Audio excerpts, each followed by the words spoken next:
Umar bin Khattab pernah berkata seperti ini, aku tidak takut sesuatu hilang daripadaku, karena aku tahu selain takdirku maka tidak akan pernah menjadi milikku.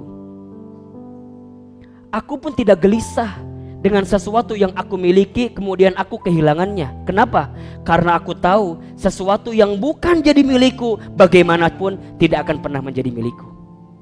Begitu sebaliknya, aku tidak pernah risau dengan apa yang belum aku dapatkan saat ini, karena aku yakin kalau itu semua akan miliki maka akan datang dengan cara apapun. Santai aja, ikhlaskan, relakan. Kalau bukan punya kita maka akan hilang, kalau tetap punya kita maka akan datang ke kita. Urusan rezeki, Ustaz, dulu saya pernah kerja di sana, sekarang nggak bisa kerja di sana, kenapa saya resign, begini. Tenang, kalau rezekinya buat teman-teman nggak akan hilang dalam kehidupan teman-teman. Ustaz, aku teh sama dia teh menikumahannya love pisan. Di dia tuh aku abit teh disimpan foto ijazahna teh. Dari TK, SD, SMP, SMA dikumpulkan ku abit teh. Terus kumaha, aduh nih hal teh pisan, kamari dapat kabar dia teh mau nikah sama teman saya. Sakit, di mana? Di dia. Teman-teman tenang, memang begitu. Kalau bukan akan jadi milik kita, nggak akan pernah jadi milik kita kok. Terus kumaha, ikhlaskan aja, relakan saja. Pernah dengar nggak kisahnya Ummu Sulaim dengan Abu Thalhah radhiyallahu anhu? Belum dengar? Mau saya ceritakan?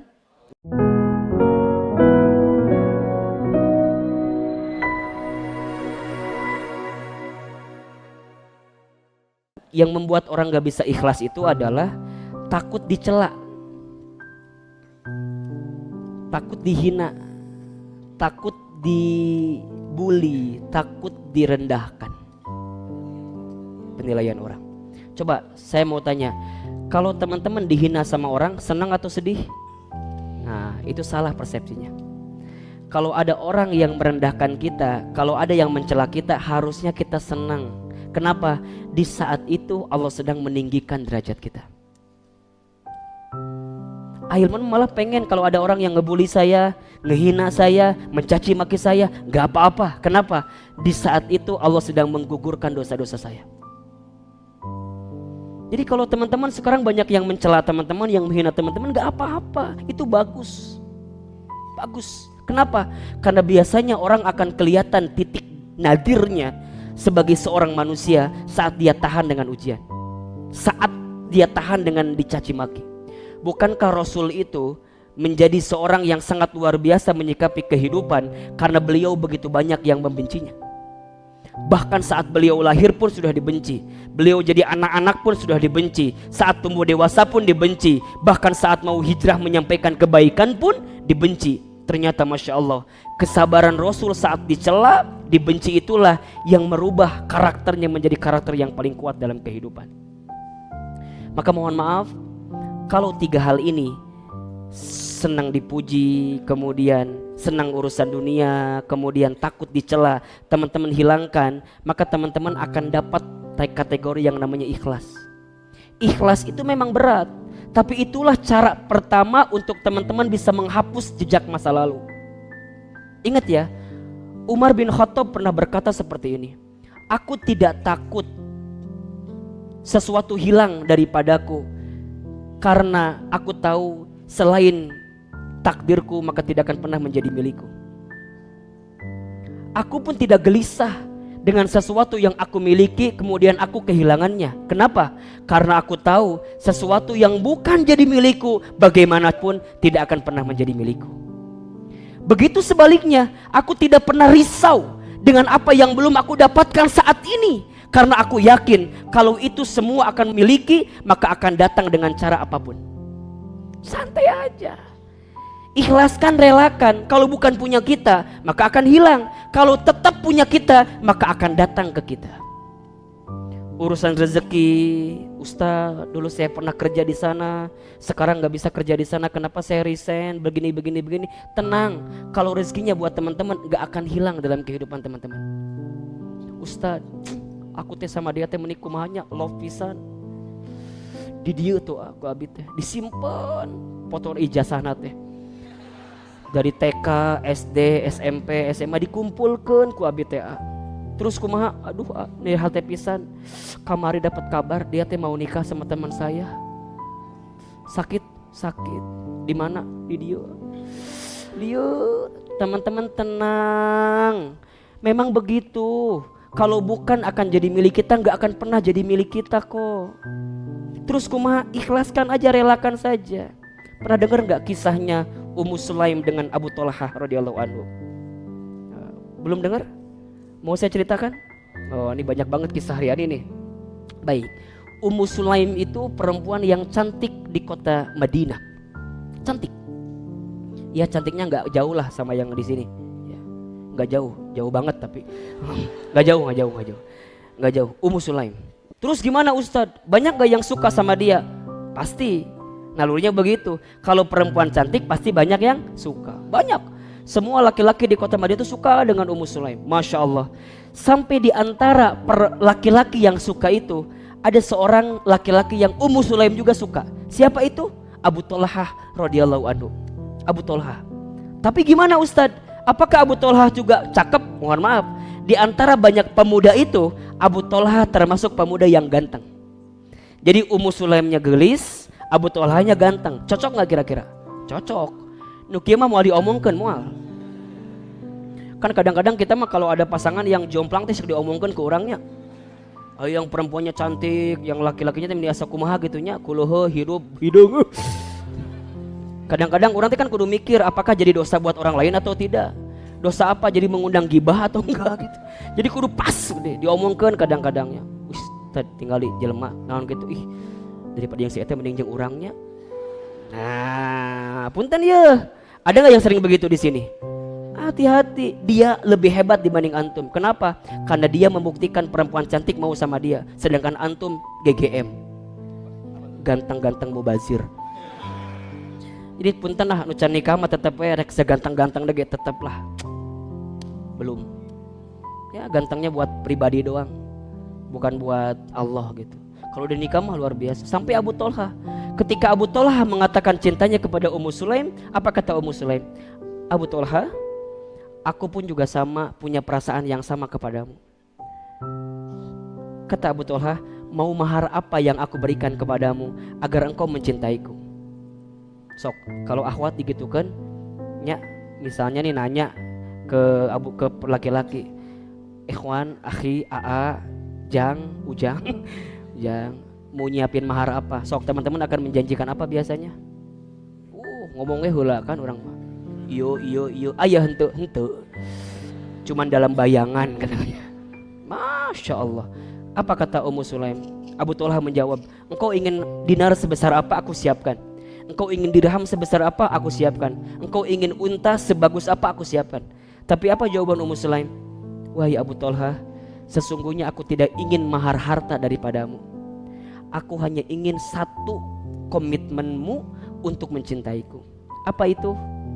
Sebelum engkau menikahiku, aku ingin engkau masuk dulu ke dalam Islam. Jadi ternyata pada waktu itu Abu Thalhah masih belum Islam, tapi suka dengan Ummu Sulaim yang sudah Islam. Ini penting nih pelajarannya nih ya. Jadi kalau ada perempuan nih yang kemudian juga dicintai oleh laki-laki yang mohon maaf mungkin bukan satu akidah dengan kita, maka target dakwah pertama adalah bagaimana membuat dia masuk ke dalam Islam, baru kemudian mencintai dirimu. Karena begitu banyak perempuan yang ketika bertemu dengan laki-laki yang bukan satu akidah dengan dirinya, karena alasan cinta ujungnya menghalalkan berbagai cara. Ini bahaya. Ini bahaya. Singkat cerita, kemudian Abu Thalhah bertanya kepada Ummu Sulaim, wahai Ummu Sulaim, bagaimana caranya agar aku bisa mengungkapkan perasaan cintaku dengan berislam? Kata Ummu Sulaim, datanglah kepada Rasulullah SAW. Sampailah kepada Rasul, Abu Thalhah ditanya, wahai Abu Thalhah, benar ingin kau masuk Islam? Iya. Apa alasanmu? Tadi alasannya apa? Aku masuk Islam karena aku ingin meminang atau menikahi seorang perempuan bernama Ummu Sulaim. Pertanyaan saya, boleh nggak masuk Islam karena dasar, bukan karena Allah? Boleh nggak? Baik. secara hukum tidak boleh, tapi secara motif itu dibolehkan.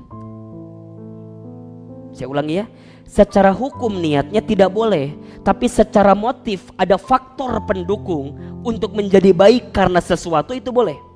Contoh, teman-teman ngaji ke sini, boleh nggak kalau teman-teman ngaji ke sini tuh karena ada orang yang diincar di pengajian ini? Boleh nggak?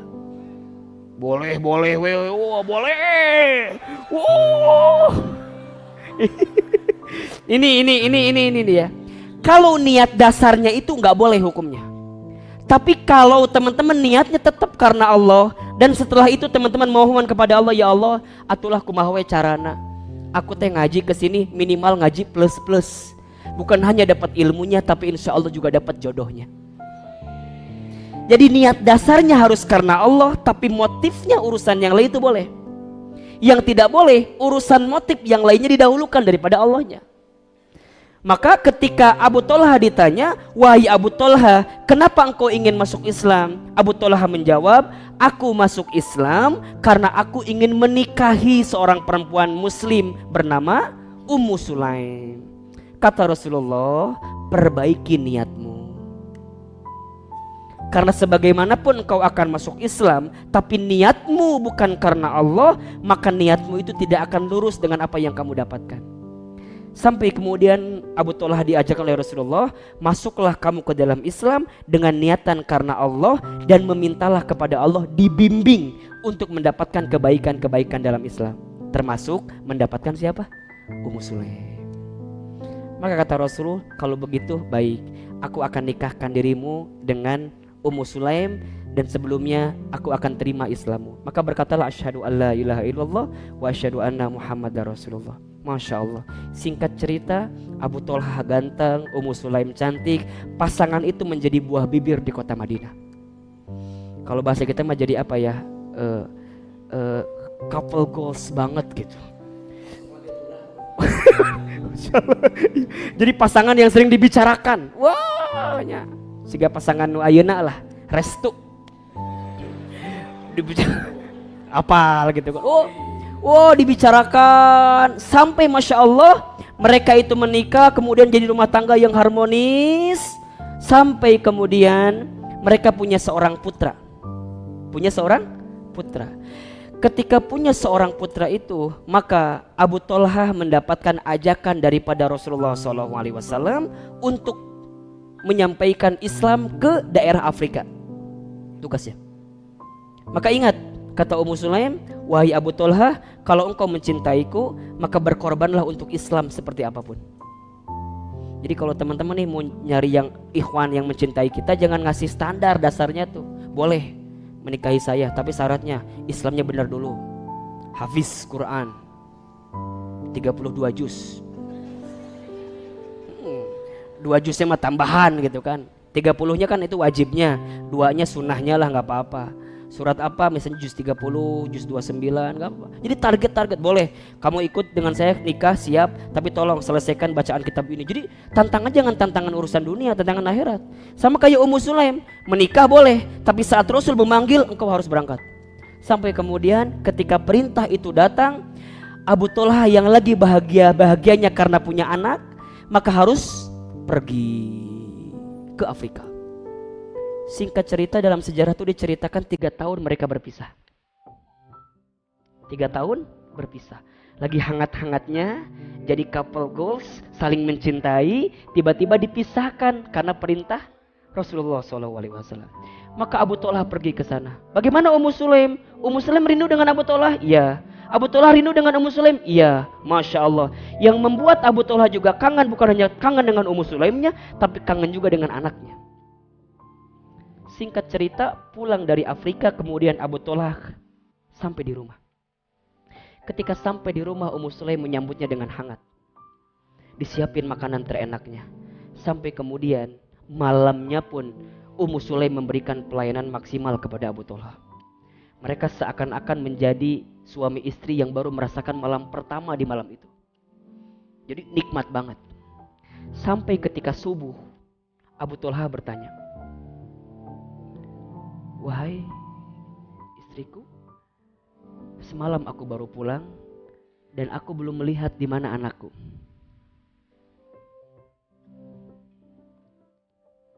Wajar nggak bapak nanya anak? Wajar. Apa kata Ummu Sulaim? Wahai suamiku, sebelum aku mengatakan di mana anakku, aku ingin bertanya dulu sama dirimu. Kata Abu Thalhah, apa pertanyaannya? Bagaimana sikapmu kalau ada seseorang yang menitipkan barang kepadamu, kemudian seseorang itu mau mengambilnya, apa yang akan kamu lakukan? Kata Abu Thalhah, kalau barang itu miliknya, aku akan kembalikan dengan sepenuh hati. Aku akan berikan, kapanpun pemiliknya mau. Apa kata Ummu Sulaim? Benar itu jawabannya? Iya. Kalau aku dititipi barang dan orang yang nitipin kepadaku minta dikembalikan, maka secepatnya aku akan kembalikan barang itu. Kata Ummu Sulaim, wahai Abu Thalhah, suamiku, sesungguhnya saat dirimu pergi, anak kita sudah dipanggil oleh Allah Subhanahu wa taala. Sampai kata Abu Thalhah, benar? Kenapa engkau tidak ceritakan kepadaku? Kenapa semalam engkau masih melayaniku dengan baik? Kenapa kemarin engkau masih memberikan makanan ternikmat kepadaku?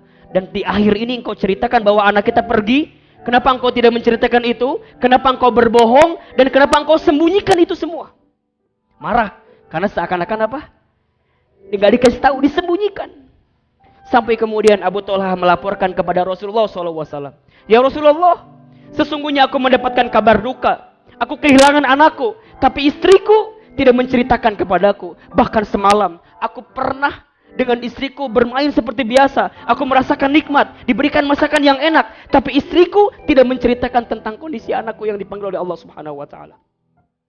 Kata Rasulullah, ya Abu Thalhah, sodakta Ummu Sulaim. Yang benar itu adalah Ummu Sulaim. Kenapa? Karena Ummu Sulaim mengajarkan kepadamu bagaimana caranya ikhlas saat kehilangan. Ummu Sulaim mengajarkan kepadamu bagaimana caranya rela dengan setiap yang Allah titipkan kepadamu. Sampai Rasulullah berkata seperti ini, sesungguhnya yang bukan menjadi milikmu maka tidak akan pernah menjadi milikmu. Yang pasti menjadi milikmu maka dengan cara apapun akan menjadi milikmu. Teman-teman, masa lalu kita yang memang bukan punya kita maka akan hilang begitu saja. Dan masa depan kita yang insya Allah jadi milik kita maka akan datang dengan kebaikan-kebaikan itu. So yang paling sederhana adalah ikhlaskan, relakan.